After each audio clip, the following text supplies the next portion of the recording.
Hey YouTube, ForestFire243 here again, with another diecast review. This is my 1983 Pontiac Trans Am from the TV show Knight Rider, and this is KITT.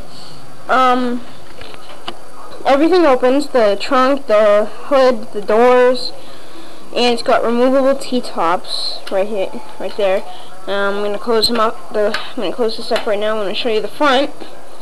The inside looks pretty cool, but this is also a cool feature about KITT. His leg comes on, which is cool. I like that. And I said the T-tops are removable. See right there. Here they are right here. Pretty cool.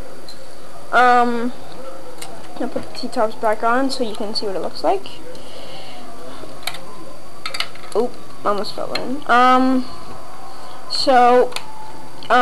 The KITT card has a, here, I'll turn this off, sorry. It has a hook under it. You can see right there. It's movable, but, hang on, let me try and grab it. It's like, here, oh, there we go, see, right there. I got it out, but then I had to put it back in. And right here, if you can see, it has a ejector seat, like this. See, the T-top flew off right there. So then to put it back down, you just go like this. You just push it in like that. Wait, there we go. Like that. And then just close the door. Put the T-top back on. And that's pretty much it about that. And the tires are exactly the same. I like the look of the tires. They're pretty cool. And it's a pretty small car, actually. It's cool. It's got the license plate that says Knight. You can't see that. The trunk opens up. There's nothing in there. But what I like to do is whenever I take the T-tops off, I put them right in there. So then I just do that and close them.